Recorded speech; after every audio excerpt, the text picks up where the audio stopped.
So I want to talk about a couple of things today. Number one, DICE is actually taking feedback on their games now and taking action on it, which is a good thing. I also want to talk about the TV spot that got released and the community's reaction to it. So without further ado, remember, if you do enjoy today's video, don't forget to leave it a nice, thick, and juicy like as always. Of course, if you enjoy this kind of content, you want more like it, be sure to hit that big red sexy subscribe button right underneath the video. Also got to thank my channel members. You guys help make these videos possible. If you don't join, get access to the exclusive perks that they get, and be sure to check out that blue join button. Anyway, let's begin.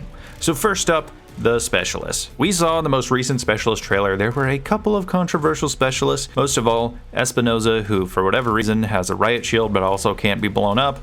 Really weird combination there. And then we also have Ji Soo Paik, which is where the real conversation is, because she has literal Wallhacks as her ability.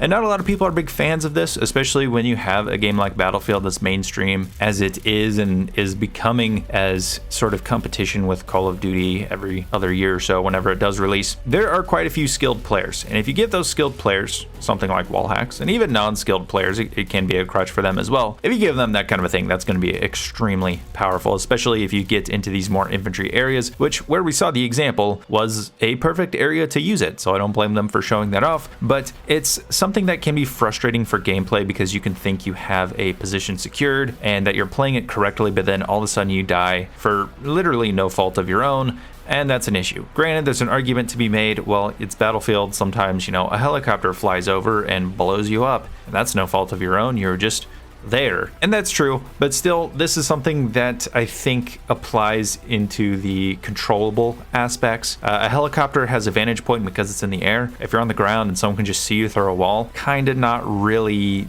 something you can control or do anything about, and it's not really that great of a thing. It's something that needs to be worked on, and DICE has already said that they are working on it. They are trying to balance it and try to address that concern before the game launches. Now, this is a big deal because with Battlefield 5, for those of you that stuck around or remember, it seemed like anytime we gave feedback on that game, it was either largely ignored or came way later than we would have liked. Think tank customization, which came with one of the last updates of the game. It was said to be coming soon, ever since the game launched. Yeah, so it's good to see that DICE is on top of this, and I do think that it is for several reasons. I think BF5 they kind of knew was a lost cause probably soon after launch.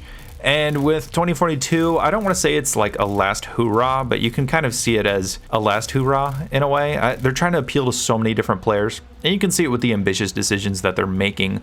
You, of course, have Hazard Zone, which is going to appeal to that more tactical crowd. They want that kind of high-stakes gameplay, the Battle Royale players, the Tarkov players, that sort of combination of gameplay styles. And then you have All Out Warfare, which is extremely ambitious. It appeals a lot to the Warzone crowd. You can tell a lot of the assets, things like armor, which, again, we got to give feedback on that because that's pointless. But you have this ambitious set of ideas in All Out Warfare. The specialists, the armor, various things like that, the call-ins for the vehicles, the giant maps. You can definitely tell they're trying to gather that broad appeal, and that's fine because they want to capture that audience. And then for those of us core fans that want the traditional Battlefield experience, well, we have Portal. We can make whatever experience we want with literally older Battlefield games, which is awesome. Which, by the way, they leaked a bunch of the things that you can do in Portal, and it's pretty cool. Pretty cool, a lot of the things that you can do.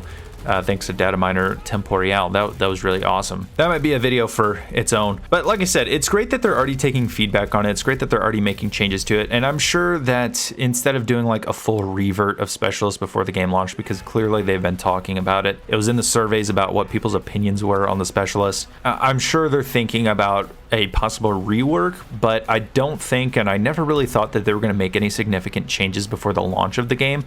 I think they want to launch it in its current state and see how it goes, take our feedback, and then a potential rework could be coming down the line, maybe early next year, I would imagine, if that does go into effect. So I'm curious to see what may happen with that. I definitely think there are ways to get specialists into a more class structure without completely taking away the freedom that they want the specialists to have. You can keep the weapons universal, just give them a choice of a pool of gadgets, things like that. I've discussed it in other videos that I'll have linked down below, so you can check those out if you want to see my full ideas on the specialists. But I am very intrigued to see what potential things we could see once we have all 10 specialists on the battlefield, and the ways that they can work together and what kind of cool moments we can pull off with them. some. Again, feedback is going to be necessary for any OP gadgets or any issues, even if it's just the specialists themselves. But beyond that, let me know down below what you guys think about the specialists. Let me know what you think about Ji Soo Paik. Let me know what you think about DICE taking feedback already, trying to balance her, trying to make the game better. Let's have a conversation. Now, let's talk about this advertisement, this commercial. People have been freaking out about this commercial. Like, it's Call of Duty. It's Call of Duty. I'm gonna die because it's Call of Duty. It doesn't make any sense. It's too lighthearted for this brooding backstory and lore that they've set up. Well, here's the thing. The people that this ad is going to are not going to be watching things like the gameplay trailers and the Exodus short film. They're not going to be getting too deep into the lore. So the tone doesn't really have to match that exactly. I think it's far more appealing to your broader audience that is going to see and find out about 2042 on a television ad than it is going to the core audience. And of course, you can see the reaction from the core audience. It makes sense. I get it. It's not consistent with the tone. But at the same time, you have to understand this isn't really directed at you. And it's sort of what I talked about with a lot of the ambitious ideas in All Out Warfare. I don't want to say it's not directed at the core Battlefield audience, but the ambitious ideas are definitely directed to capture a broader audience. It's designed to evolve the franchise and try and catch a new audience. Now, Battlefield is, I think, going a little too far in some aspects, but like I said, they may rework things like the specialists if it is that bad. And that way, you can have this innovation while maintaining the game's identity, which can be a good thing, instead of throwing it away entirely like something like Assassin's Creed did. And so this advertisement, I think, is pretty cool. I like that it shouts out YouTube gaming, being a YouTuber myself who streams on here. I like that it shows all these different specialists going around the battlefield showing the various things that you can do on the battlefield. I think that's a very cool thing. And I think a lot of people are going to really like seeing that ad and then going into Battlefield and realizing they can do all of those things, unlike those Call of Duty trailers from the past that everyone keeps comparing it to. They can see that they can do all those things and they could fall in love with the game. And we could have all these new players coming in here. It could greatly help the community and the franchise, and it could just be an awesome thing for this game. So I don't really see it as a bad thing. I see it just as a way to try and gather a broader audience, and I think we can just have fun with it. I know some people don't like the tone of it, but I don't care. It's cool. I had a laugh with it. I didn't take it that seriously because I don't think it's meant to be taken all that seriously. Games do this. Marketing departments do this. It's not a big deal.